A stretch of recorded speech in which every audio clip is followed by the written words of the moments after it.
Prior Peter, thanks for meeting. Very welcome. How long have you been a Benedictine monk? About 28 years.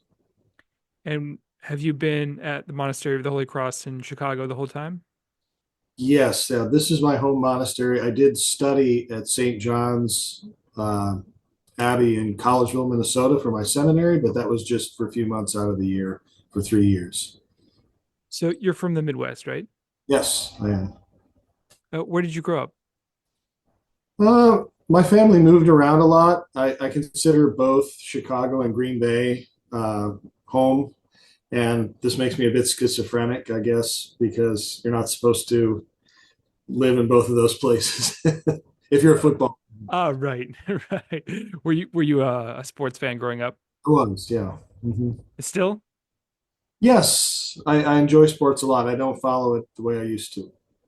We met around Christmas Hmm. 2024, and we came to the monastery. Initially found it because my brother, who's a musician, he came with us on this trip. I have two brothers. I think you met one of them. Hmm. My brother Adam, wonderful musician. He's also a piano tuner, but he has been getting really into um, like Baroque music and classical music, Gregorian chants and so forth. So I was like, where could we hear that? And your monastery came up, Hmm. and I got a chance to speak with you briefly there.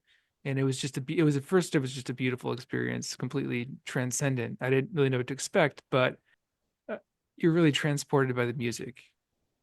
Hmm. And when I initially spoke to you, you mentioned that you've sort of found your religious practice, your faith through music. Is that correct? Yes, I think that's fair to say. I studied music in college. I come from a family of musicians. My mother was a church musician for over 40 years, and her mother before that played organ at the in church for 30 some years. And then my parents met as music majors in college, and so I grew up with musical instruments and conducting batons and things like that around the house. Um, and I was raised Catholic, but like many young people, I stopped practicing my teenage years. But then when I went to college to study music, I heard Renaissance sacred music for the first time, and uh, I was struck by the the authenticity of it. And I remember thinking at one point, I think the spirituality of this music has to be true, otherwise it couldn't be as beautiful as it is. This is particularly the music of Josquin, um, late 15th, early 16th century composer. And that kind of got me started thinking about my faith in a way that I hadn't before. So that's the very short story of it. Um, there's one other component. My best friend in high school and we had a band in high school. We were fairly successful at that time, but we wanted to have some kind of career to fall back on. So we went to college, got our degrees, and then we got back together and started playing again. And but we our goal was to try to find a way to play rock and jazz music that somehow corresponded to genuinely good moral output. It wasn't depraved music in any way or subversive. Well, subversive wouldn't necessarily be bad if what you're subverting is something that's unjust. But so we worked on this problem a lot, and what we found is that the more we worked on it, the less we sounded like a rock band. and and again, this just kept bringing up this question of what's the purpose of music? What was it given to us for? But I also think working very intensely with a small group of people to hone our craft together. Again, it raised issues that I could only answer for myself in religious life. So those are the two ways in which music eventually brought me to the monastery. Who were some early musical influences? Like who were you listening to in high school? In high school, I listened to a lot of Chicago. Um, I was really into big band stuff, Count Basie, uh, Blood, Sweat, and Tears, some of their stuff.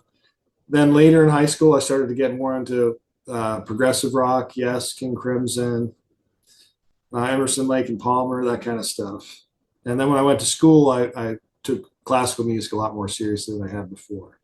I grew up listening to my mother playing Beethoven and Debussy on the piano, so I had a certain love for classical music. I just didn't understand it very broadly until I studied it. And so there, so the first you said who was the first composer you heard that would have Beethoven. Oh, the Josquin. Yeah, Josquin. just Chem. Yeah, So this was the moment where you had this sort of experience where you realized there was a sort of divinity in the music. I did. Yeah, yeah. Uh, Um, Go ahead. Pardon me. No, no, forgive me for interrupting. I just it reminded me of the Simon Critchley quote. Uh-huh. He wrote a recent book on it's called Mysticism. It's really good. It's sort of bridging the gap between um secular philosophy and more historical mystic philosophy, Hmm. mysticism in general. But he says that the only proof of animism I know is music Hmm. in that book. Yeah. Yeah, music is very, very mysterious. When people try to explain how it works, it's the arguments are all kind of circular because the only way to experience the effect of music is to play music or hear music, right? You can't if you can describe it in words, then it's not music anymore.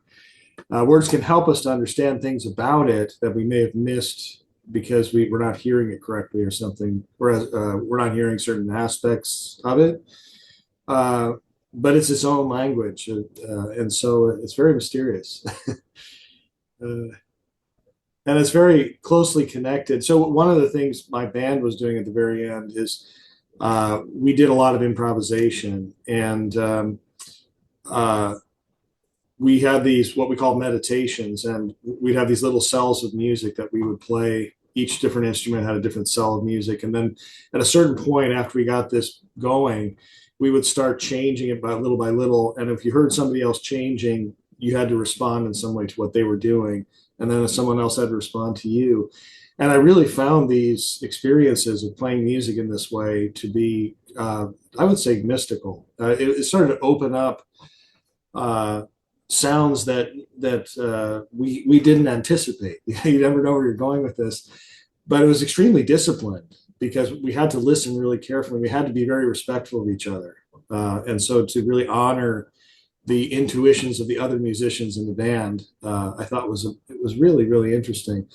But that was those there were a few other times when I was playing in the band where I had experiences that felt transcendent, but most of them were when we played those meditations together. I see. And this would have been like in high school, college, This would have been right after college. So, after college. yeah, 94 to 97 in terms of the years. Uh, that's when we were playing together. And then you went to seminary right after college. I went into the monastery after 3 years playing in the band, and a few years I worked at the university in the choral department. So there was a point where you sort of realized that you wanted to really pursue your religion. Were you raised with religion? Were you raised Catholic? I was raised Catholic, yeah. Reasonably devout family, considering it was the 1970s, right after the council. And there was so much upheaval in the church in those years that, but I didn't know any better. I was a kid, and so yeah, I was raised uh, with a very strong religious upbringing, I would say, for my generation. But even that didn't stop me from, launching out on my Of own. course. I just had to do it my own way for a while. Yeah. Oh, yeah. And that's always useful, right? You can use everything, every experience in your life, right? Yeah, I often have thought the two colleges that were my top choices were Notre Dame and the University of Chicago, and I chose the University of Chicago, and I really think that helped me to come back to my faith in a way that I'm not sure going to a Catholic college would have. Forced me to really deal with people who are extremely critical of the church, and the part of me that likes to defend the underdog kicked in, and so I started researching more about church history, lives of the saints, and things like that. And just the way Western humanities are taught in most universities is you study Greece, you study Rome, and you skip 1,500 years and you read Descartes or Machiavelli or something like that. And that just annoyed me. It just felt like there's stuff going on. There are people like Saint Francis and I mean that was kind of my lodestar. Someone who was extremely influential. Dante. Sometimes people read Dante, but having to deal with the best arguments against the church forced me to make my arguments for the church better. I see. Yeah.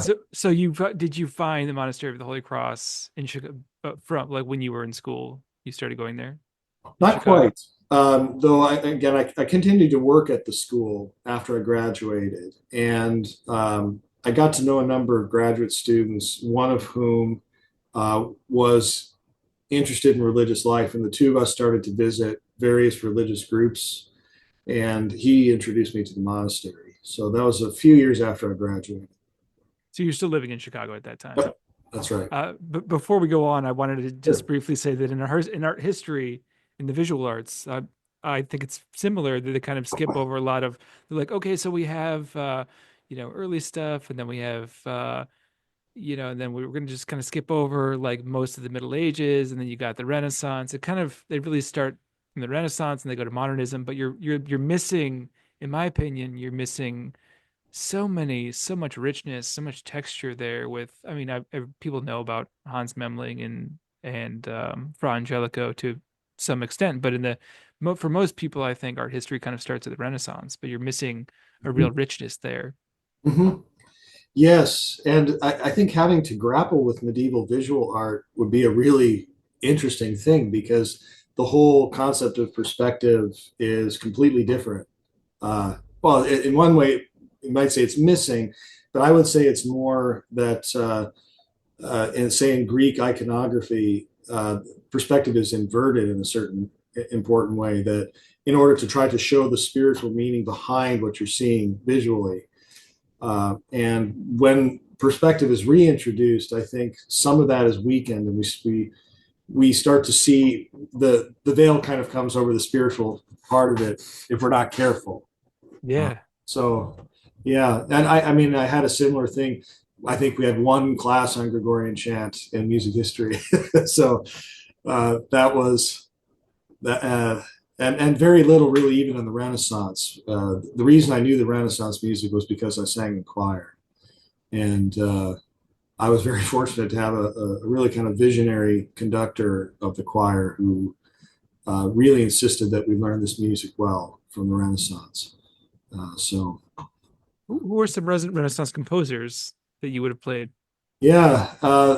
So I mentioned Josquin des Prés, who was my favorite, but then Palestrina, Victoria. Palestrina is he's from Palestrina. He's which is not too far from Rome. He worked in Rome, but then Victoria and Guerrero from Spain, Lassus from the Low Countries. Dufay is an earlier composer. Those are probably the most influential composers from that area for me. William Byrd would be another one. Uh, so then there's a tremendous amount of music from this era that's very rarely performed. And we actually have a choir, professional choir that works with us at the monastery that sings this music at the liturgy. So we're trying to keep it, trying to carry the torch. Indeed. So Yeah. what years are we talking here? This is like Middle Mhm. Ages? So Dufay, the earliest, he is in the second half of he's in the 15th century. The real flowering of Catholic Renaissance sacred music is the second half of the 16th century. And it starts to peter out in the 17th century because of changing economic situations. The patrons go from being in the church to being secular or temporal patrons, and so opera becomes more influential, and the good composers go into opera rather than into sacred music. Uh, That's But for about a century and a half, there was just an incredible flowering of sacred music. Uh, they created a whole style that matched the liturgy. It matched the architecture and the acoustics of the churches they were in, and it's really marvelous music. So could you explain maybe some of the sort of technical aspects of the Gregorian chant? What is a Gregorian chant for those that don't know? Sure. So Gregorian chant basically is the music that accompanies and constitutes, in many ways, uh, worship in the Roman Catholic Church, the what we would call the liturgy. And so it is oftentimes words taken from the Holy Scriptures and then sung or chanted. Normally, there's just one melody. It's not polyphonic. You don't have chords. You just have a melody. Um, though it does not normally have a meter, so you can't count four beats to the measure or anything like that. It's the rhythm flows from the rhetorical meaning of the words and the internal rhythm of the Latin, because it's all until recently it was all in Latin, except for a little bit of Greek and Hebrew. And it's an extremely extensive repertoire because, say, as a monk, we are in the liturgy about 3 hours a day, and we're singing the whole time, basically. And so to have all that music composed and written down and then sung again, and then you have different feast days where you have different chants, different melodies, different texts. Uh, this is a huge, huge repertoire that is mostly unknown outside of places like monasteries and a handful of aficionados who buy the chant books for themselves. Though we've seen in the past 30 years, it can be very popular when it's sung.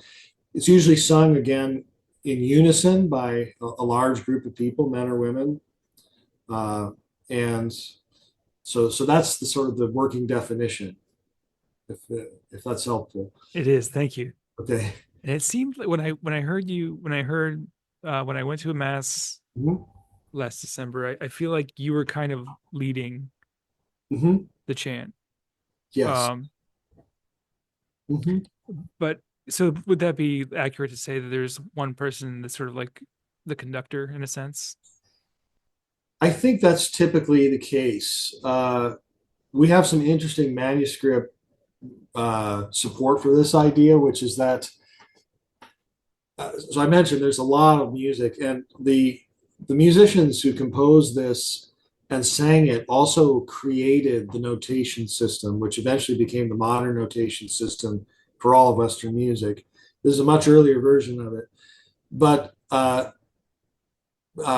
printing is extremely expensive in the Middle Ages. You have to have calves, and you have to remove their skins, and you have to tan them, and you have to uh, write on them with ink, and then you have one copy.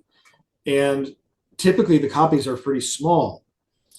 So what we think is that most of the monks memorized the music, and then one person had the book and he conducted to keep Uh, everybody together and sort of help remind them of how it went. I find conducting helpful just because I do think the music should be emotionally expressive, uh, uh, even if it's at a kind of harmonized level, in the sense that the emotions are not peaking so much more most of the time. They're fairly subdued, but we want to have an experience of God's nearness while we're singing this. We want to speak to God and have Him speak to us. And it would be silly if we pretended like we don't have like this. Music of all music has no emotional content. But to bring that out does require, I think, some training. It requires some understanding of how the music is constructed. And so I think having one person who's in charge of interpreting, making it a one interpretation among all the different voices is very helpful for that. Absolutely. I will definitely confirm there's a real emotional component that I didn't expect that. I was really quite moved by the experience of I mean, I think it's vibrational too. You get this, um, hearing like actually experiencing music live. I heard Handel's Messiah for the first time live. I was very, very fortunate to get the opportunity to see it here in New York at the Philharmonic a couple Mhm. years ago, and the whole piece was changed. It was a different, but the experience is completely different from listening to it in digital form or just on your earphones, whatever it is, because you're getting this real vibrate. Like the the vibrations are it's literally vibrating like the molecules in the air, and it's vibrating the molecules in your body. So Mhm. to me, it felt like a very physical, visceral, almost visceral experience. Yes, I agree. You're hearing the walls of the church or the concert hall. All of that is being permeated by this sound and then being reflected back and through and so on. I think you're right. It's interesting. I hadn't thought about this much in terms of kind of the problem of headphones, but yes, it's true. When we listen with headphones, that sound is no longer a complete body experience. It's limited to this very small space where our ears happen to be. Uh, but yes, our bodies do uh, vibrate in various ways. This is why different people have different sounding voices, because all the different bone structure in our faces is what causes a different sound. And but it's all vibrating at some level. Um, Absolutely. So how many hours a day are you singing? on a typical day, it's between 2.5 and 3. Normally on Sundays, it's 3 or 3.5. We're going into Holy Week, and some of those days we're going to sing, 4 to 5 hours. It'll be pretty intense. So, Well, well, I wish you luck. thank you. Um, so Sometimes people ask me, "Do you get to do music in your new life?" If they say like, "Oh, it's such a waste that you're not doing music anymore," and I think, "Oh, if only you knew." oh, people that you knew when you were when you Yeah, before yeah. you or before you yeah.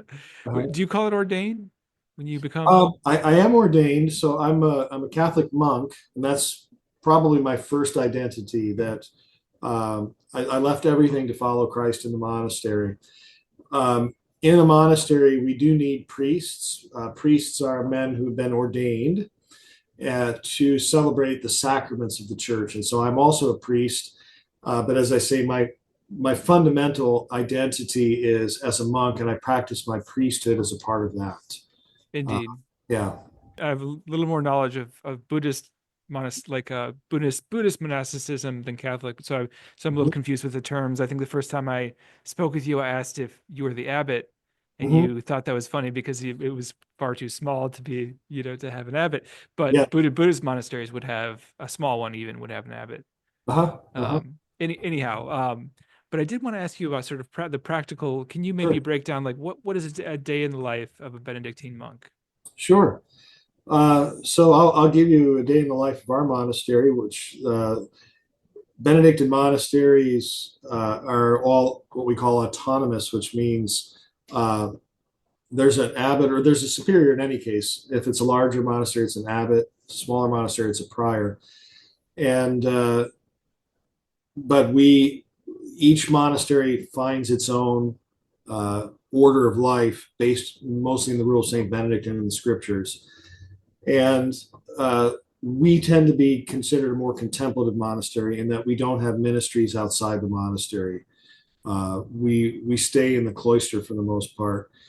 So this allows us to do certain things that would be more difficult if we were teaching in a school or something like that. So we wake up bell is at 3:10 in the morning, and we are in the church at 3:30, chanting the office of vigils. So we're keeping watch for Christ's return. That's about an hour.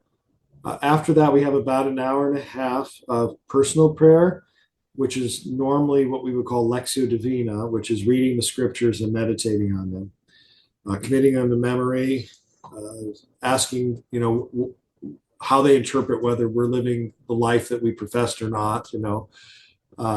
Then we come back to the church at 6 o'clock, and we have another period of prayer called lauds, which is praise at sunrise, and that's followed by mass. And then throughout the day, we have short periods of prayer to break up the workday. every couple of hours, we come back to the church. The morning period is when we do most of our work. We have a class period, first of all, at 8:30. And because it's important for us, we feel it's important that we continue to study our theological tradition and to know languages and things like that. Then at 9:30, our main work period begins.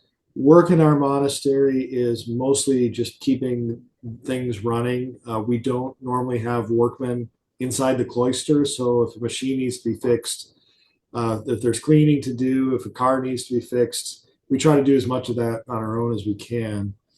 We have meals to prepare.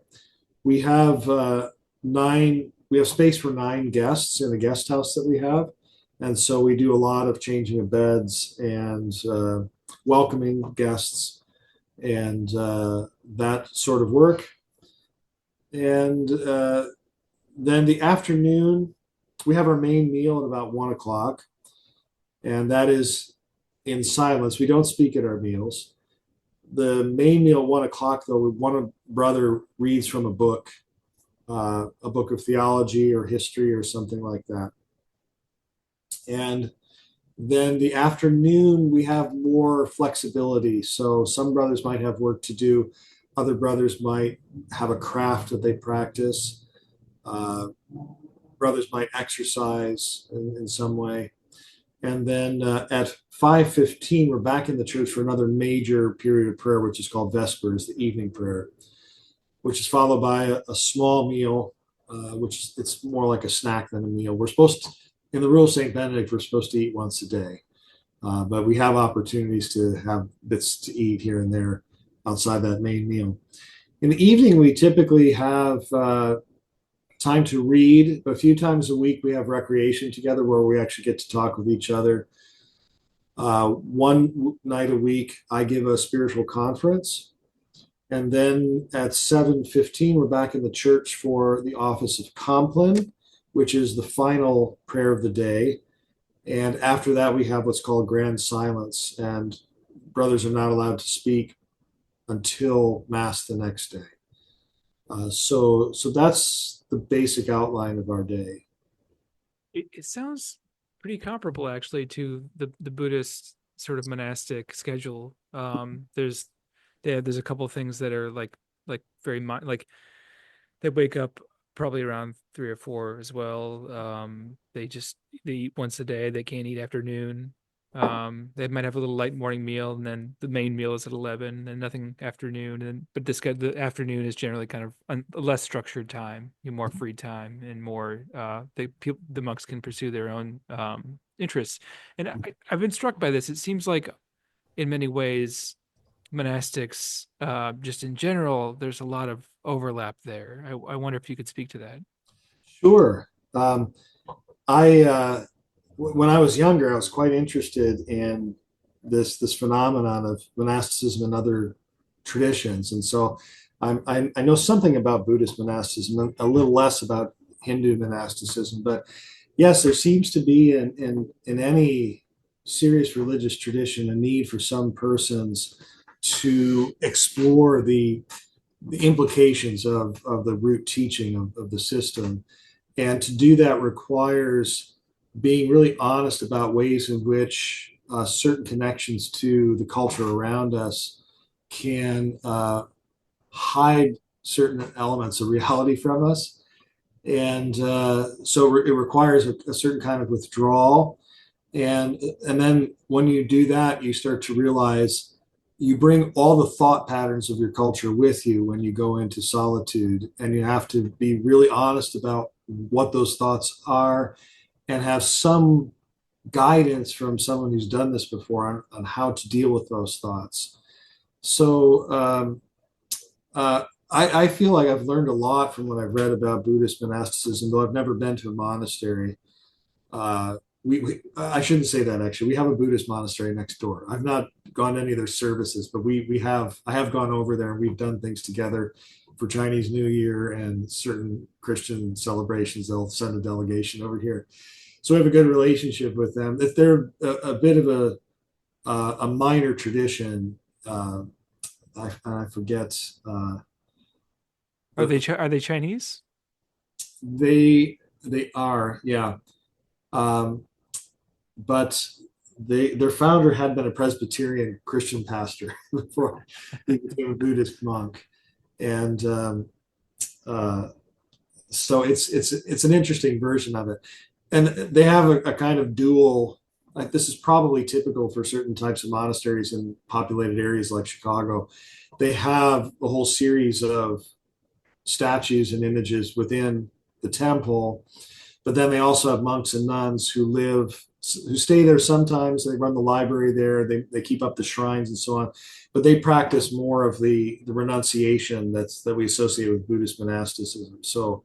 Um, so it's interesting because you'll see sometimes, a couple of us walking around in our black tunics and scapulars, and then you'll see them coming the other way in their saffron robes, and we'll see each other say hello. That's good. Uh, yeah. So, but yes, as I say, I felt that there are many things I learned from reading Buddhist sources, uh, having to do with again this pursuit of a certain kind of authenticity, and the ways in which we can delude ourselves about uh, what we're experiencing, and the ways we use kind of wishful thinking to distort what is in front of us, right? And I think the big difference between, for me, and this is I'm not an expert, but this is my own sense of this. The big difference between these traditions is that uh, the Christian leaves behind certain aspects of the ego only in order to allow Christ's presence within to emerge, so that Christ becomes the real sort of center of consciousness. And so the ego can be redeemed in a certain way in Christian monasticism, in which, whereas in Buddhist monasticism, it always remains a certain bit of a problem, uh, and as a source of suffering, right? Uh, so, but in both cases, we recognize that the ego is a source of suffering. There's no doubt about that. We don't speak of that so much in Christian monasticism. We would use a different terminology. We would say, self will is the problem.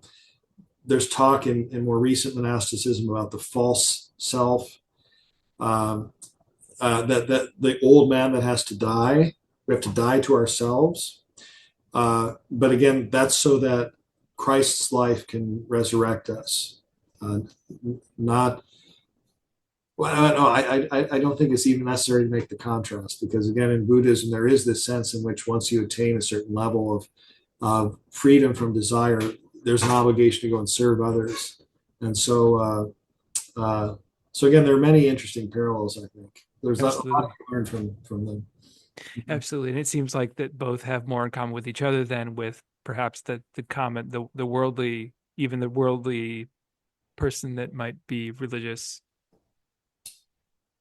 Yeah, we definitely have disciplines and ways of talking about inner experience that are there. It's very difficult to achieve that if one doesn't have the privilege really of being able to do this interior work in an atmosphere of silence and concentration.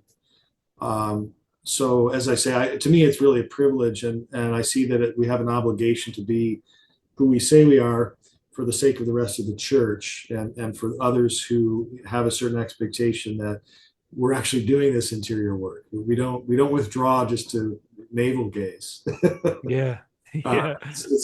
It should be a very demanding task, and why not? Because people in the world have all kinds of demands put on them. I don't see why we should escape that common lot of humanity. It's just that we're not dealing with, say, children and spouses and work issues and things like that. We're dealing solely with this interior dynamic for the sake of others. It's not just for ourselves. Absolutely. But do you still encounter difficulties living in a community? Yes, absolutely. uh, that in some ways is the principal ascetical work of monks living in community. So in the Christian tradition, we have two types of authentic monks. One, the first entry level one is called the Cenobitic life, or the Cenobites who live in communities. This is the entry level because it's much tougher to delude yourself when you have other people around to correct you, or uh, if there's a brother who drives me crazy, and I'm sure I drive other brothers crazy, but then I have to deal with that imperfection, that interior imperfection, because I know that Christ wants me to love my brother. And so it's very helpful to have others around who bring these negative emotions out of us so we can see what they are and deal with them. Um, once we achieve a certain level of proficiency in this, there is an eremitical version of monasticism where one can become a hermit. This was very, very common in the early church. It's less common today, especially in the West. In Eastern Christianity, you still have a pretty strong emphasis on uh, seeking eventually to become a hermit, to go into the desert by yourself. And as St. Benedict says, to grapple with the devil hand to hand, uh, sort of single combat. Whereas in the cenobium, in the community life, we fight in a battle line of brothers. You know, we march out to war every morning for vigils. So this is like a Kirk versus Spock battle, It is, yeah. right? In I the suppose it's desert of Vulcan. yeah, yeah, that's interesting. Yeah, Well, Kirk represents more of, well, I mean, he's a bit of a swashbuckler, but he does represent more of the communal. He has to oversee the whole crew, right? That's his job. Whereas Spock has uh, this old discipline from his Vulcan half. yeah, he would be the monastic for sure. Yeah, he would. Um, so just to dovetail on that, it just made me think of this. The Trappist monk Thomas Merton was asked if it was difficult to live alone in solitude, and he said it was much more difficult to live with people. Uh-huh. But how? So how important is belief Well, as a monk? yes, it's really foundational. There's no reason to do what we're doing in our tradition if one doesn't believe in the gospel. Uh, and one of the foundational characters of Christian monasticism is a man named Antony the Great, who's an Egyptian in the late third and early fourth centuries. And he he was raised a Christian. He was going to church one day when he was about 20 years old, and he heard the gospel. If you would be perfect, sell everything you have, give to the poor, and follow me. And he interpreted this as Jesus speaking directly to him. And so he sold everything. And to follow Christ, he went out to the desert. And this becomes the archetypal Christian monastic move, that we leave the world behind and we follow Christ out into the desert, where he's tempted at the beginning of his ministry. And he has to grapple with Satan putting thoughts in his head and tempting him to do things that'll derail his mission. And so this following of Christ is absolutely central to what we do. We don't go to the monastery just to purify our thoughts. We purify our thoughts because we want Christ's resurrected life to be manifested in our own joy, in our own love for one another, and so on. And but then again, as I say, what we find is the same thing that every monastic tradition finds, and that is that um, our thoughts are a mess when we start this journey, and we have to be vigilant constantly. But in the Christian tradition, I mentioned Lectio Divina. So to sit with the scriptures and read the Gospels, read the letters of St. Paul, read the prophecy of Isaiah, the life of David the king. These are all ways of putting the sorts of proper thoughts into our minds and allowing them then to become determinative of how we express ourselves, of how we comport ourselves. And so belief again is it's a seed we're constantly planting, so that we bear the fruit of charity and a mature faith. So that would be my first attempt to answer your question. I'm guessing the inward pointing life is really very helpful towards really. I really like what you said about sort of not being able to sort of run from. It's much more difficult to delude yourself in that kind of environment. Like there's so many things in the culture that are distractions from I guess reality, or what, or not even, I don't even want to say reality, but what is. So we're always looking over there and to the next pleasure or the next sort of distraction, I suppose, and we're very rarely actually present. Yes, I would agree. Uh, in terms of this question of faith uh, and the discipline of seeing what is in truth, in our tradition, and again, I believe this would be the same in the Buddhist tradition, there's normally an elder who is at the service of the younger monks to help them sort their thoughts out. And so we have a practice that's called exegesis, or manifestation of thoughts, where if a monk is troubled by a thought, or even has a thought that he thinks is good, but he's not sure, he can come to me and express it. And the goal is not to judge the thought in any way, judge the person who has the thought, but just to ask, is this thought authentically coming from God, or is this a temptation of some kind? And if it is a temptation, if it's from God, how do we interpret it? If it's a temptation, what what what is it corrupting? Right? What is it? What's it misleading? How is it misleading us or tempting us? The term opportunity cost came into my mind. Mm-hmm. It's a term I recently heard where it's like everything is opportunity cost. Everything you do is at the expense of something else. So when you, for example, when you eat junk food, it's not just that you're eating junk food. You're not there's no space for anything healthy. So Yeah. it's like in life, and people are like that too. If you if you hang out with people that aren't, that are bringing, are not, maybe not necessarily virtuous, or whatever you want to call it, or not necessarily a good influence, Mm-hmm. you're also missing out on somebody that is. Yes. Yes. Yes. And so to go back to the privilege of our way of life, it's structured in such a way that we have time that we all set apart together to do things like read the scriptures, which we believe is life giving.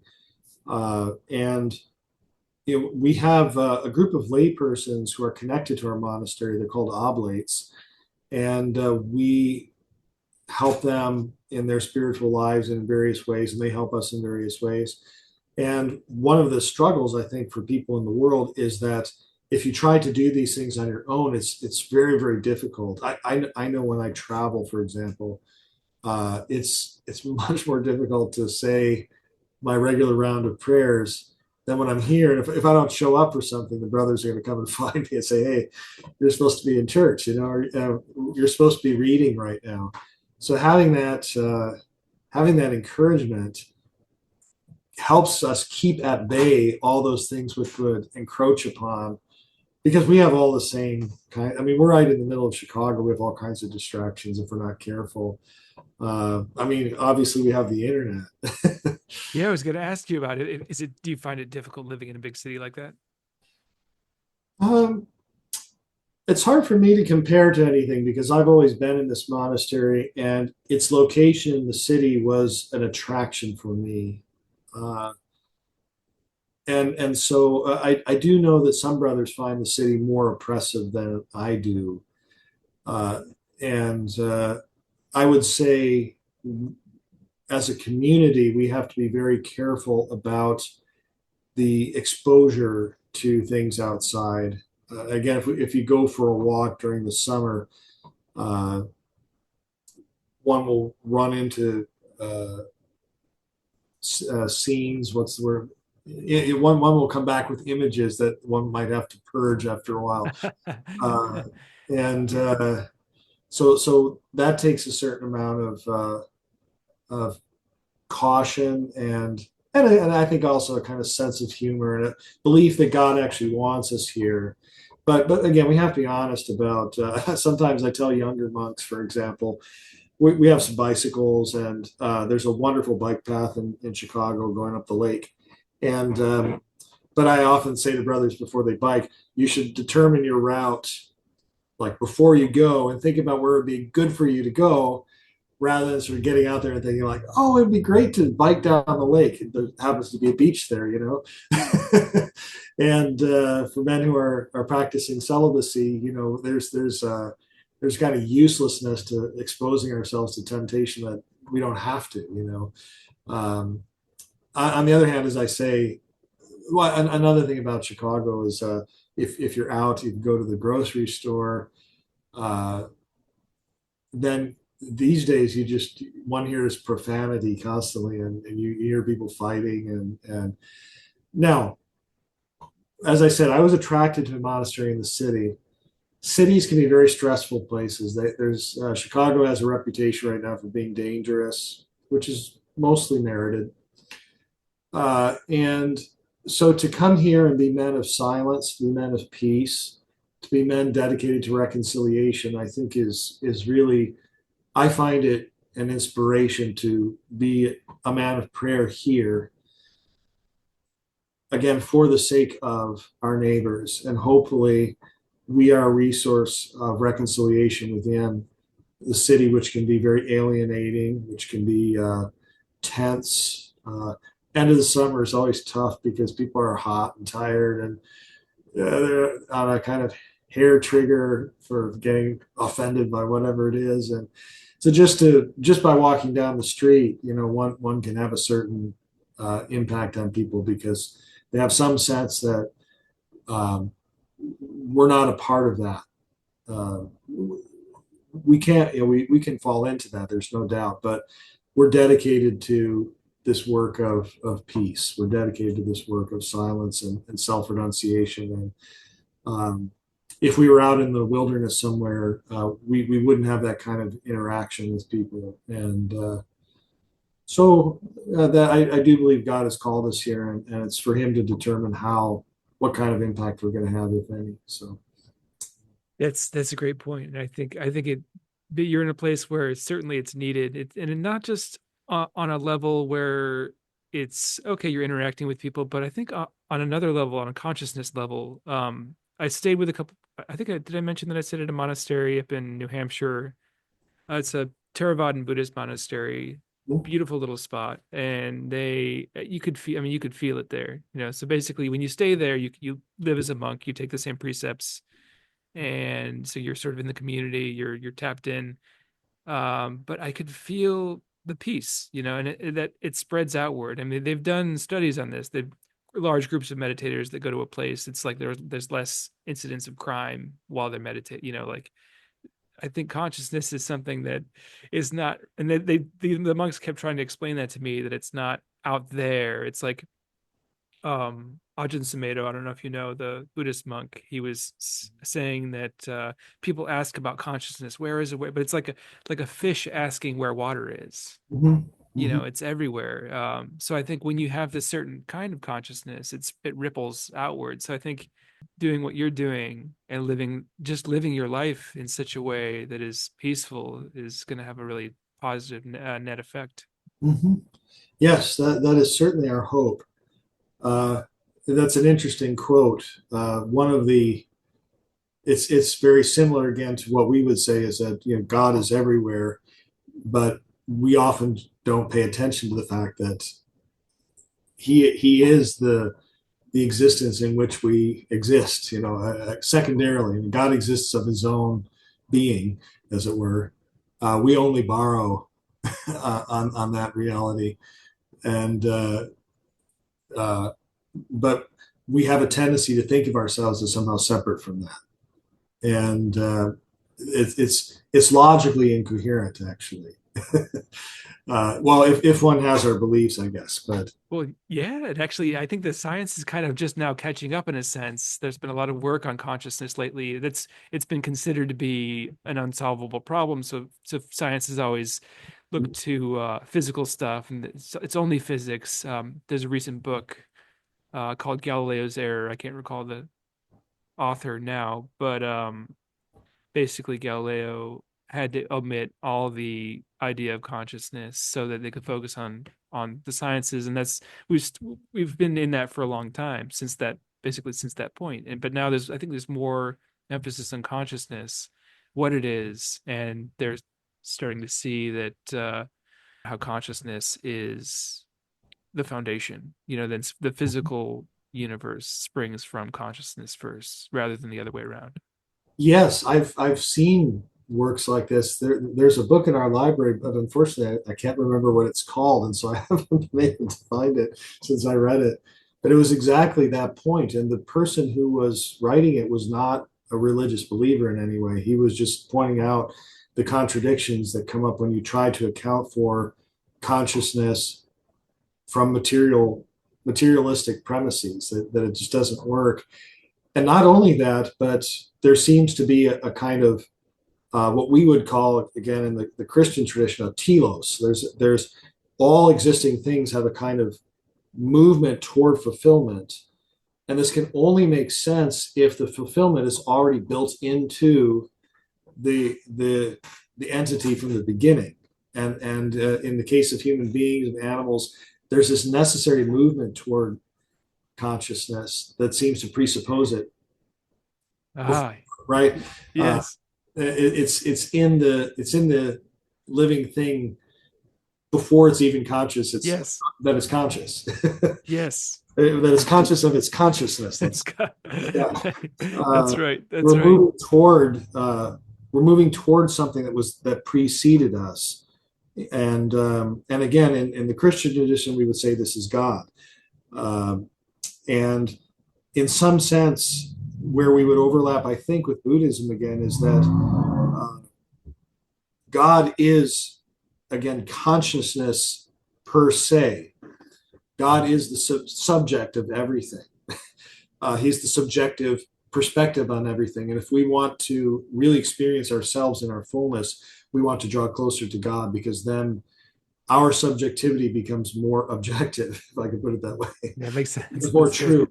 Yeah, We perceive things as they really are rather than, again, according to our preferences or limitations. absolutely. Yeah, yeah. So how? Oh, I just, by the way, I just wanted to put this out. That book is, it's called Galileo's Error by Philip Goff. Yeah. He's a panpsychist Uh-huh. philosopher, and there's been a lot of traction in this movement where basically in that sort of philosophy, everything is considered alive, Mm-hmm. which is basically what you're saying and what I'm saying and what Buddhist monks are saying. So I feel like everybody that is sort of tapped in or sort of realizing these things or really studying spirituality and consciousness is saying the same thing or feeling the same thing, but just maybe coming at it with different language.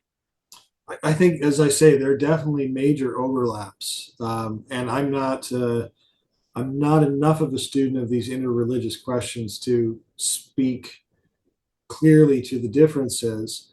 Uh, but uh, I find it fascinating because it does seem like before the scientific revolution, the whole idea that there is a spiritual world of some kind, however we characterize it, that is anterior to the material world was just taken for granted. Uh, if I can mention another book, um, it's by the theologian philosopher David Bentley Hart, who's an Orthodox writer, and it's called The Experience of God. And so he's talking in there about a number of different religious traditions, what they mean by God when they say this word, because he wrote it in response to the new atheism, which 15 years ago it was a big deal. Maybe it still is today. I'm not aware of it being as influential now, especially since Christopher Hitchens' passing. Yeah, I Uh, feel like it's kind of waning a bit. There was a big movement back. I remember that back when like Dawkins, Hitchens, and then Sam yes. Harris. Yeah. Which Yeah. interestingly, Uh-huh. Sam Harris's wife, Annika Harris, is really one of the big proponents of this sort of idea of consciousness being foundational. Uh-huh. So I feel like even in those communities, there's less like I definitely sense that there's a waning of the new atheist movement because it's like you just can't explain. I think it was that book that I was mentioning earlier that Simon Critchley mysticism book where he says the music is the only proof of animism that I know. He basically is saying that, it's impossible while you're feeling that music, that you're in this moment of really, really feeling the music. It's impossible to be an atheist in that moment. Hmm, that's very interesting. Yeah. And the new atheist movement, one of its big drawbacks was that to make their arguments, I felt that they had to caricature what thoughtful theists would say about who and what God is when we talk about God. And there seems to be this insistence that God is somehow some very, very powerful entity within the material world in some way. And no, he's actually completely transcendent to the material world. And so are we. Like that's the thing. I was part of, in the early days of Facebook, I was actually invited to be part of an ongoing debate between Christians and atheists. And it was really interesting, really instructive to me. And one thing that kept coming up is, well, if just explain to me who God is was a question that kept coming up. Well, if God is so important, then like show me where he is, or tell me this, tell me how to understand him. And one of my responses, well, is how well do you understand yourself? Like we are limited creatures and we have a hard time understanding our own motivations. How can we understand God? you know? And uh, but we are in the Christian tradition. We're made in God's image, and therefore we share this consciousness. We share this awareness, and we because of that we can actually become aware of God Himself. But God is utterly unlike us in more important ways than we're like Him. and and what David Bentley Hart is doing in this book is showing that um, all major theistic traditions understand that God is beyond existence, is beyond reality. It's the other way around. God exists first. We come to some kind of knowledge of what this, how to characterize this subjectivity, this person. We would say three persons God, uh, through a certain rigorous attentiveness to the truth, and that there are in all these traditions uh, types of relationships with persons who've gone before that point the way to this encounter. And uh, but as I said, I found it very bracing entering these arguments with atheists, and many of them I found to be serious about what they were saying. But in the end, it goes back to this idea of Galileo's error, which is that we've inherited a very truncated idea of what constitutes reality or existence, however we want to characterize it. And then that sets the terms of everything else. And so we have these huge blind spots about what's possible, what's going on uh, in the world around us. I think it's way weirder than we could possibly imagine. I agree. I agree. I was just going to mention that I think in Christian theology, we would probably not say that everything is alive in the same way that human beings are, but all created entities, objects, since they're made by God, they have this imprint. They bear some uh, logical relationship to God, and He communicates through them.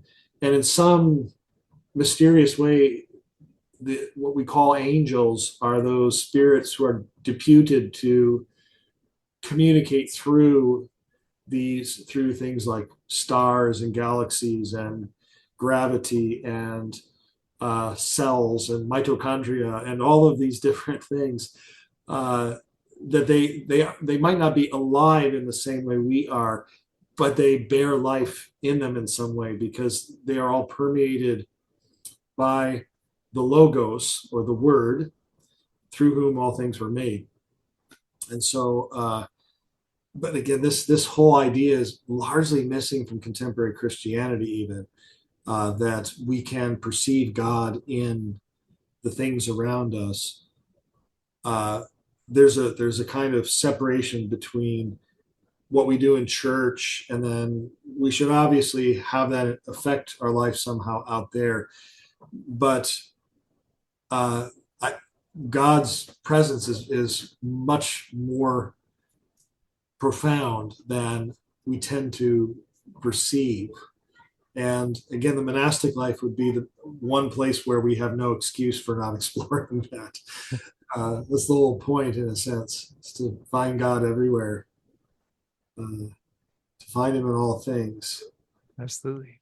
Yeah, In terms of support, is there work that the monastery does how does the monastery support itself? yeah, good question. Right now, we primarily support ourselves through donations from benefactors. Saint Benedict would like it if we supported ourselves through the work of our hands. I take it that part of our poverty and our solidarity with working people today is that that's not easy to do. And one is really at the mercy of economic forces that are way too powerful. So we're very much dependent on the goodwill of others. That said, we do work, as I mentioned, and we do have crafts. So we do generate a certain amount of income from our guest house. We have a gift shop, and we sell things that we make there. Uh, and then we'll use things like the bread that we bake and the beer that we brew and give it away to create good relationships with people, hopefully. So that's basically how we support ourselves. I did read that there was beer brewing going on the website, and I was sort of uh, like a little surprised because I didn't realize that a monk could drink alcohol. Uh, Yes. Yeah, I think there are three or four different patron saints of beer brewing, and they're all monks.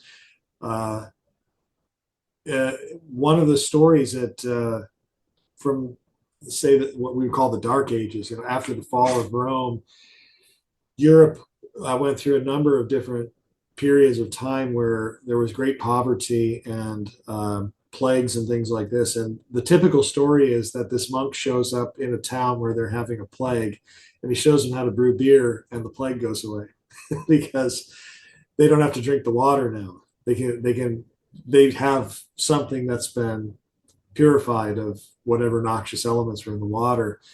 And so that's been a tradition in monasticism for a long time. You're probably aware Belgian abbeys are famous for their beers. And This is an interesting chapter in American monastic history. A number of our monasteries got into trouble during Prohibition because they had breweries. They asked for dispensations from the government. Since we're a religious organization, can we brew our own beer and drink it? And this went back and forth. I don't think the monks won, but eventually we just outlasted prohibition, yeah, like the rest of yeah, it. that's good. That's good. So are there any historical mystics, monks, philosophers, and so on that have inspired you? And if so, is there some books that you would recommend? Yeah, great question. There are a number of them. Uh, so in terms of mystics, I would say, well, Antony the Great and his life, the life of Antony, which was written by Saint Athanasius, is a real monastic classic in both East and West. Uh, I have been uh, very influenced by a monk named John Cashin, and especially his book called The Conferences. He spent some time in Egypt where there was this flowering of the monastic movement. And these are his memoirs, as it were, of visiting with the famous monks from Egypt.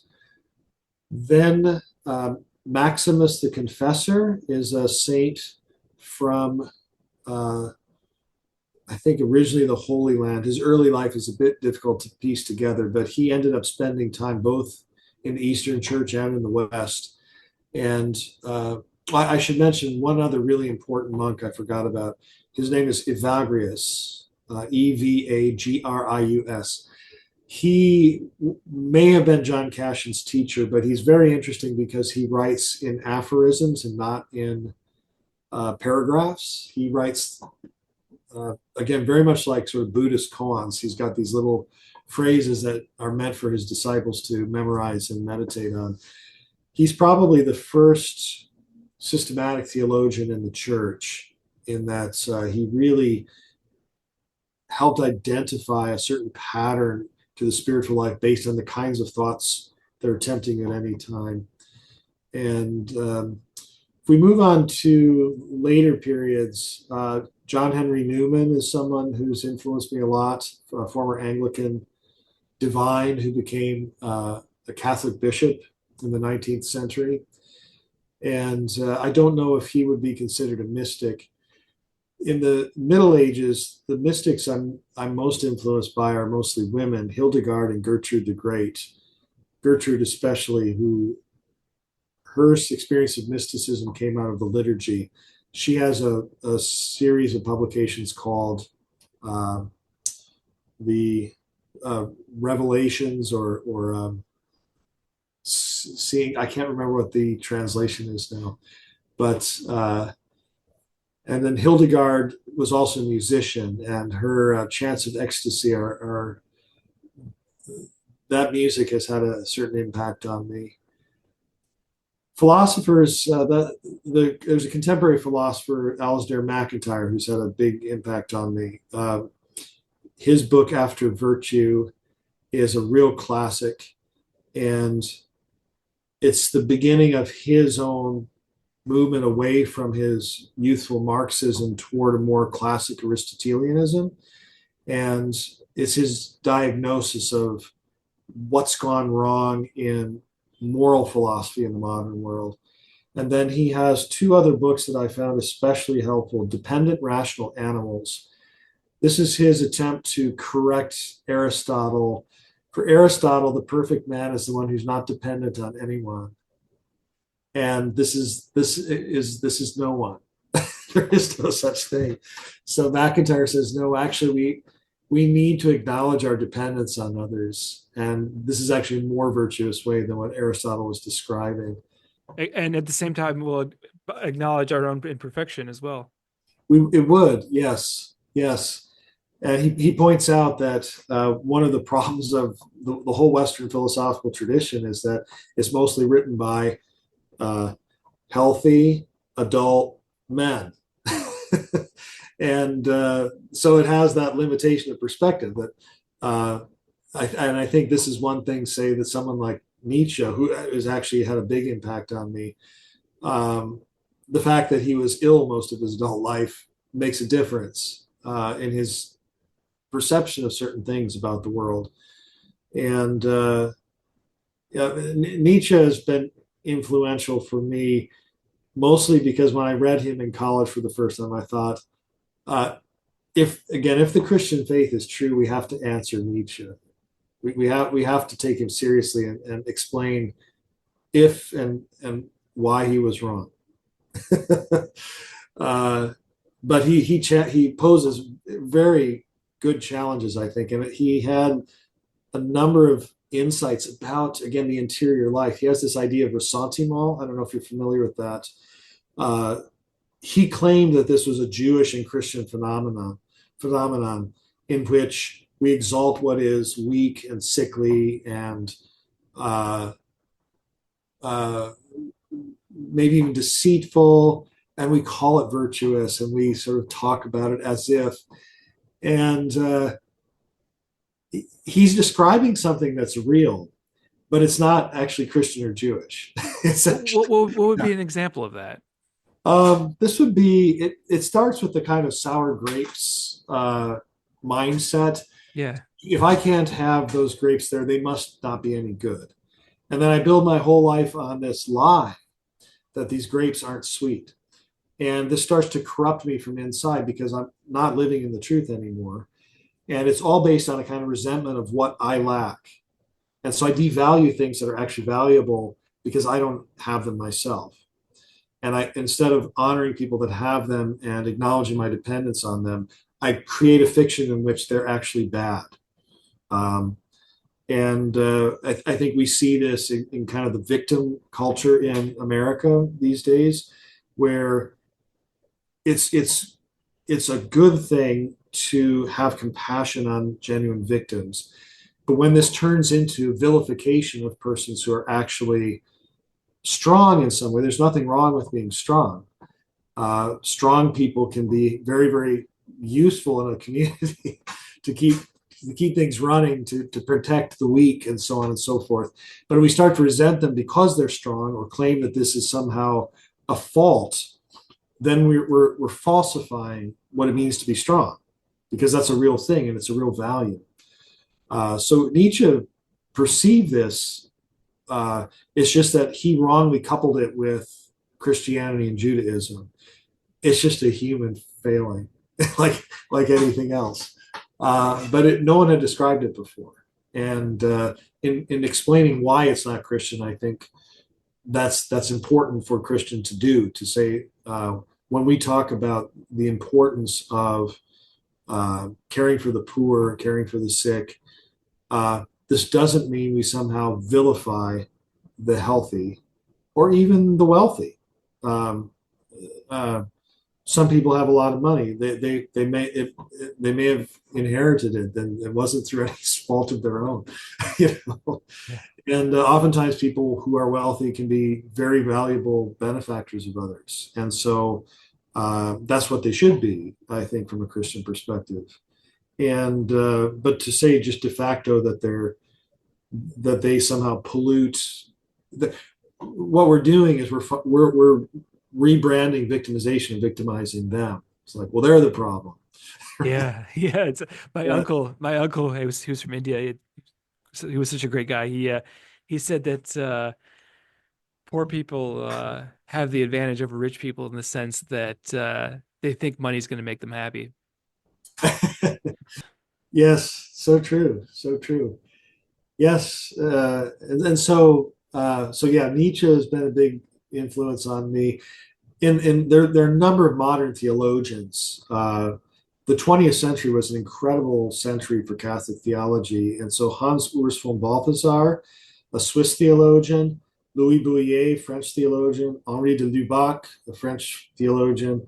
I just devour everything I can find of theirs. That's great. They were part of a movement they called ressourcement, which means going back to the sources of the Christian tradition. And they were able to bring back the reason we had the Second Vatican Council was there was definitely a feeling like the Catholic Church needed a fresh approach to the modern world. That somehow the modern world was kept taking us by surprise, and we needed to go back to our roots to figure out how to deal with the problem, rather than just bringing out the same 16th century arguments, which haven't That's been good. working for the most part, you know. That's good. And these theologians are just amazing. Von Balthasar, especially, he has a 7-volume theology of aesthetics, or aesthetic theology, and so he was a musician and just an incredibly learned man. And his conviction was that, not unlike Dostoevsky, but Dostoevsky had a huge influence on me as well, but not unlike him, von Balthasar felt that the roots of our proclamation of the gospel have something to do with beauty. That God, God's transcendence breaks through the mundane reality when we see something beautiful. And but this is not an easy concept to make uh, responsible. Let's say there are lots of weak versions of this. Well, I happen to like this music, therefore God is in it. Well, maybe, maybe not. So Which Dostoevsky specifically got at that idea? yes, well, Brothers Karamazov is my favorite, but I would say Demons, Crime and Punishment, Notes from Underground. Those are all important novels for me. Notes from Underground was the first I read, and I just never read anything like it. Uh, very troubling in many ways, but also very bracing. Uh, the fecundity of this disordered mind. That's the main character. I mean, there's a guy who suffers from ressentiment, right? He hates people just because they occupy a better position in society than he does, and he's completely impotent to do anything about it. So he pretends like they're morally inferior. This officer, he decides he's going to run into him because this guy mocks him. The guy has no idea who he is. And I believe Nietzsche actually said that Dostoevsky was the only person he learned something from, or something like that. And I think it's Notes from Underground and Crime and Punishment, these early novels.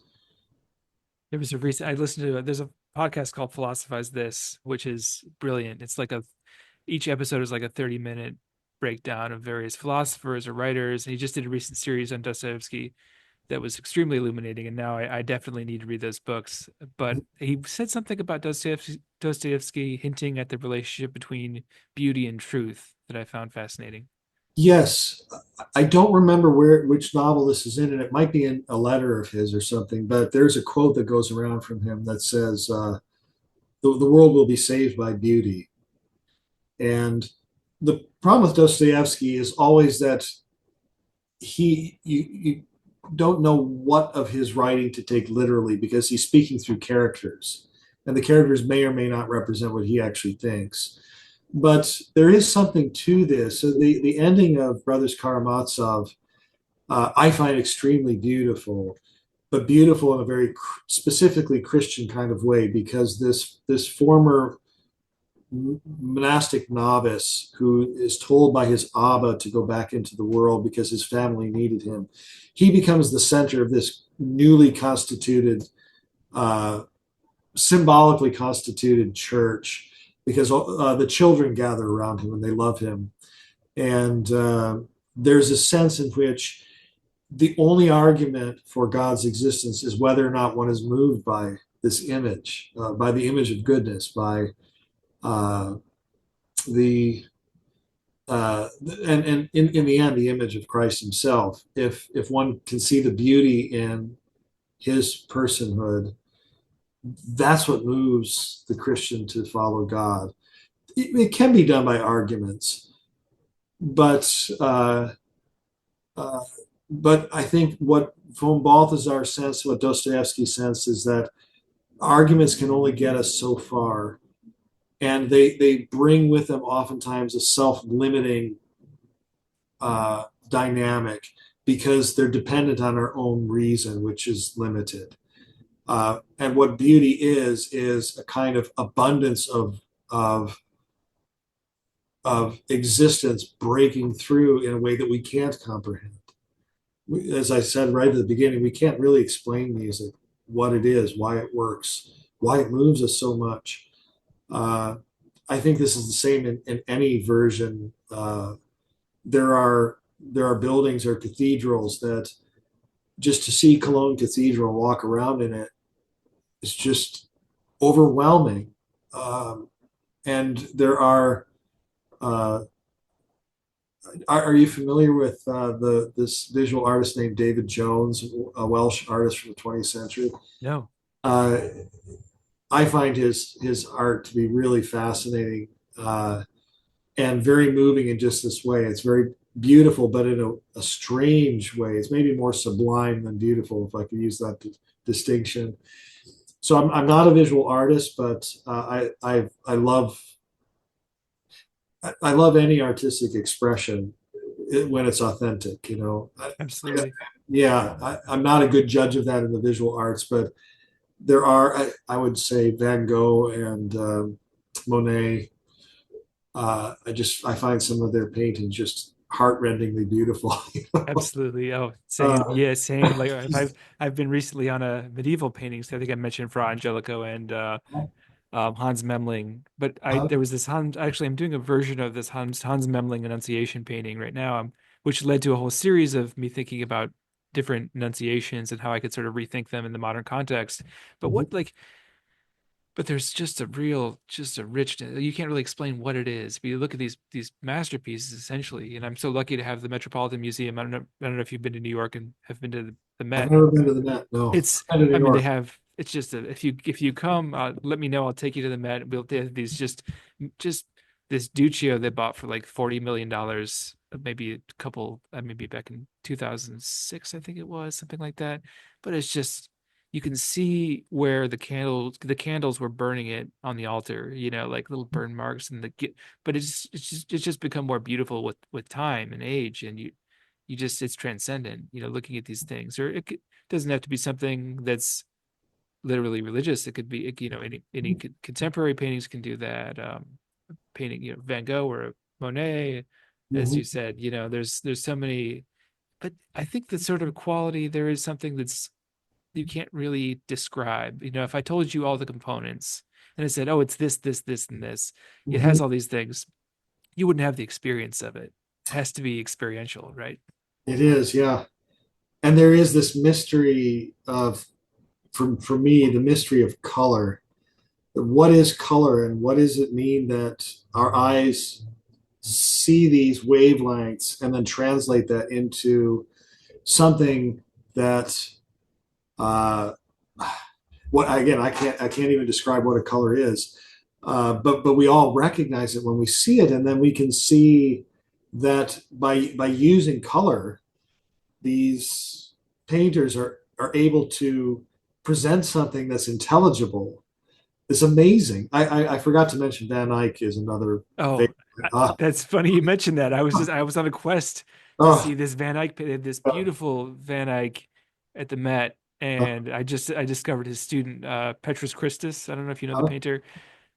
Beautiful little paintings, but there's a Van Eyck that was just there's like apocalyptic. There's like this sort of apocalyptic. It's almost like Hieronymus Bosch uh esque sort of, but it's his own, just why just a small painting, but it's like the Judgment Day, and there's a Gabriel and all this going up. But the detail and the quality is so he's so honed in on it. He's so in tune with his craft that it's utterly transcendent. yes, yes. And you mentioned this word craft. That's an important one for me, because the closer we get to mastery in any craft, the more is revealed to us about whatever it is.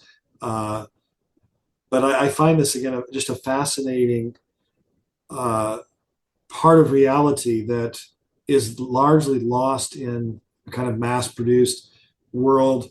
I think the whole phenomenon of AI is going to be a real problem for artists in some way. Not just because we'll be put out of business or something, but because I fear it will lower our standards. Interesting you mentioned that, because I've been experimenting with it uh, in my own practice in a uh, way that and I've discovered that it can't do anything. It can't do anything actually like good. yeah, yeah, It basically doesn't. It's gonna want to kick out some weird realistic anime that kind of weird. I don't know. I don't even know what it wants to do, but it wants to kick out images that the culture wants to see. So I've been using it in a way as a sort of tool to kind of direct certain things, and I've been sort of pleasantly surprised in some way. Most of it's just unusable, and I'm sort of like appalled by it. But the stuff that is interesting, I find that, oh, so now, I mean, it's kind of, I feel like it's a new tool. It's like a collaboration. mhm, And I was projecting back and thinking about Hans Memling, because this Annunciation by Memling inspired this new series and this new painting that I'm working on, but I'm using modern technology, including AI. So I'm sort of wondering what 500 years from now, certainly we'll be a different species by that point if we exist, but but what would be the new, like, it doesn't really matter. I guess all that stuff, it seems like more the spirit of creativity is the most important thing always. yeah. As long as there is this idea of craft, I think we'll be okay. But maybe that's actually the part of the danger, is that AI can tempt us to forego the kind of purification that has to take place in our. Well, I alluded to this before. We have to train ourselves to hear certain things if we're going to hear music correctly, and uh, what AI can put out in terms of music is really impressive. I don't want to denigrate it. It's just it's um, it's just as you said, it's well, it lacks personality. It's an amalgamation of uh, a bunch of bits and pieces from here and there, but not with the vision that the craftsman brings to it, the personal vision. And this gets back to that question of authenticity that I mentioned a couple of times. That there's a kind of personal, individual quest that one is on as an artist. That's yeah, probably you would need it to make AI work for you because you have to be able to say, well, that's not really usable, even if it's really close. You can tell That's it's satisfying. not there. It can't and so really I think our own consciousness, the human consciousness is the greatest technology there is. Yeah, I mean AI is so far from that. We're Yes, yes, it's there's a lot of concern about even the term AI. I listen to a contemporary theologian, Larry Chapp, who does podcasts. So when I'm traveling, I'll listen to his talks on theology and his guests and so on. And one of the things he pointed out is that back in the 1980s, when people talked about artificial intelligence, the whole question was, can such a thing actually exist? And now we just use the term as if, yes, of course, it does exist. But the question still is being begged, like, is this actual intelligence? Is this actual consciousness? And it's not. I don't no. think it ever will be. Um, that's not to say what it is can't become more and more powerful and more lifelike in some ways, but it's still input output from human beings. Absolutely, absolutely, and that's a good point you make too. That whatever you put in is what you get out, right? So Yes. I keep thinking of this like in terms of painting. It's like if you use poor materials, if you use poor ideas, if you hang out with people that are making kind of junky stuff, whatever, you're going to produce the same thing. So it's like garbage in, garbage out, but good things in, good things come out. Mm-hmm. At best, I suppose. You Right, still have right. to, you know. That's Uh, that's the test. I found this a really interesting thing about being a musician is creating a piece of music and then getting up in front of other people and performing it and see what they think. It's kind of a high wire act. yeah, and yeah. uh, but again, a dose of reality, and that not everyone is Paul McCartney, and so we have to but we want, if we're really good artists, we want to know something of the truth about where we stand, not necessarily in comparison, but just is what I'm doing communicating something to someone else? Is it meaningful in some way to someone else? And I found that a really thrilling thing. Um, and I guess it's been transferred in the monastic life to this whole question of how we perform the liturgy. That is that communicating to other people, and it's a slightly different dynamic in as much as if we're doing it correctly. Again, it's not so much my communication; it's somehow God communicating through all of us and bringing us all together in a harmonious body. So So really, it's about authenticity and connection, right? I think that's a correct way to put it. Yes, uh, and with the additional, well, I think in both cases, this is part of what von Balthasar in his theological aesthetics is trying to show. I think in both cases we're approaching God in a similar kind of parallel way, in the sense that uh, because God is truth, capital T, and beauty, capital B, if we're creating things that are genuinely beautiful and resonate with the truth, we're moving toward God in some sense or other. And are you familiar with what's his name? He was a Frankfurt philosopher who was really worried about kitsch in the 50s and 60s. Oh yeah, Adorno, Theodore Adorno. I did read some of that in grad school. Yeah, Okay, yeah. yeah. Uh, I don't agree with all of his things, but I think he was onto something very important. That's a real hazard in the contemporary world. And precisely what kitsch is that it's inauthentic. It's Mm. not, it doesn't really come from the center of the human being. It's something that's made to, worst case scenario, it's made just to make money, right? It's adulterated in some way. And but it's very easy and cheap to make in the modern world because we can crank it out on machines. Yeah, we're encouraged. Yeah. I was went to a recent art show and I was looking at everything and I'm like looking just like this stuff is going to be in a dumpster in 5 or 10 years or less. I don't even know, Mhm. but and not to throw shade on everything. There's some beautiful contemporary works, obviously, but there's so much stuff out there. We're sort of just oversaturated, and I think it's important to try and to try and maybe take a step back and really examine it, as an artist. And what is it doing? What are my intentions here? Yeah.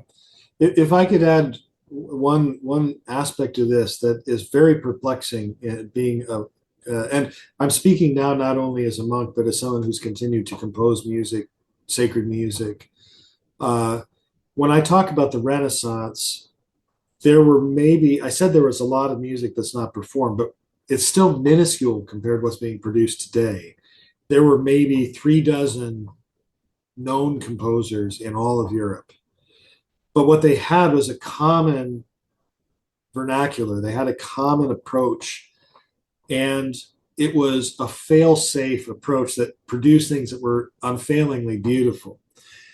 Today, it's very difficult as a composer to know uh, what are we even supposed to be producing. And I have that same concern that you mentioned, that I could compose a piece of music and it very well could be something that merits longevity just for the sake of argument. But because there are literally hundreds of composers composing at the very same time in slightly different schools of thought, how are we going to sort out what's going to last, and how do we create schools that perfect a kind of craftsman approach that build up a language that because it's a cooperative effort becomes more authentic. Ironically, that this authenticity again seems to depend on a community that has a common ethos, but that's very hard to come by today. And I say this as a person who works with other Catholic composers. We're kind of all at sea to some extent. Like, what are we doing exactly? We know we should be producing new music. We don't. The church isn't meant to be an antiquarian thing where we just do music from hundreds of years ago. But what is it that actually speaks to the heart of people today for real? And for all of our globalization, there's a kind of fragmentation that takes place where we don't communicate with each other in an odd way. Uh, and hopefully the monastic life would be one answer to that, because just by the very name, a monastery is a place where you have monks who focus on the monos, the one heart of reality that hopefully has the same meaning for everybody, and Yeah. therefore can offer a kind of control on the work that we're trying to do to help us weed out what's not worthy and really embrace what is noble. But I don't have an answer to that at this point. It's something that's disturbed me for a long time. It was one of the reasons I kind of gave up on rock music, because I just couldn't see, like, where are we going with this. I had an idea when I was younger, but then when you get out into the big world, uh, there were a lot of great bands in Chicago in those days, and none of them are around anymore. Nobody's heard of them. I knew them; they were my friends. I thought they were good. I still remember some of their songs. Very few people heard these people, and Yeah. uh, Yeah. we tried already back in those days. We tried to make common cause for just this reason. We saw that this was shortly after the whole Seattle grunge scene became a big deal, and a lot of those bands knew each other. They played each other's songs. They attended each other's shows, and they built up a common So even though you can distinguish between Nirvana and Pearl Jam, at the same time, they were challenging each other in certain ways to get better, to become more, to discover the potentiality in the music, the musical language they were inventing together. That didn't last very long, and and again, it's probably largely forgotten by now by younger people. I don't know who listens to Pearl Jam today. You see a lot you see a lot of Nirvana t-shirts around. Okay, I don't know if you noticed that. It's like become cool to wear a Nirvana shirt. I'm I, not sure if I'm not sure if they're like like teenagers and I'm like, have you heard Nirvana before? Do you know like it's yeah. funny. But I mean, I guess everything and everybody contributes to the greater cultural consciousness. Like I guess I feel like if you make something, a music or art of any kind, even if nobody sees it, it's still in the ether. Mhm. It's still there. It's still a part of the greater consciousness. That's the sense I get. I mean, I could just be making that up, but I feel like every and with AI, that's a whole and the sort of like the way that sound, the way that music is now. It's like I was listening to a podcast about how music has basically sort of become flat in terms of the changes. Like a hit from the 60s, 70s, and 80s sound vastly different, but a hit from the 2000s, 2010s, they're like, and now it's like you probably couldn't differentiate. Mhm. It's definitely sort of flattened a bit in terms of progression in that way. Yes, yes, that's a big mystery. I'm aware of that, even though I don't really know much about the music of the past 25 years, other than it all sounds the same. Yeah, yeah. Well, it's it pretty much does actually though. Um, well, well, Prior Peter, I don't want to take up all your time, and I'm sure you have a lot going on in preparation for. So we're in Holy Week now, right? We are about to begin tonight with Vesper. Tonight with That's Vespers. So at 5:15 officially Holy Week starts, that's correct. and Lent will be over next Ours Sunday. will be over On basically on Thursday when we begin what we call the Triduum, which is the Holy 3 days: Holy Thursday, Good Friday, Holy Saturday, and then the Easter Vigil. So we're coming holy to in, the height of indeed. the. Well, Yeah, I'll send you good vibes and thank you. I hope it's a great you have some wonderful services and so forth. But Thank you. before we close, I wanted to ask if you have any advice for young artists, musicians, or anybody that wants to live a creative and fulfilling life. Yes, that's a great question. I would say some of the best advice I got when I was younger was to train yourself to like good music, and to be really demanding that to not to follow simply what one likes, but to learn to like the thing that is truly good and noble. The other thing I would say is it's really helpful to have good instruction, a good teacher that you trust. And another thing a teacher told me that was very helpful was learn to listen to yourself. It's harder than you think. He was talking about piano. And again, the danger is that I'm hearing in my imagination what I think I sound like rather than what I actually sound like.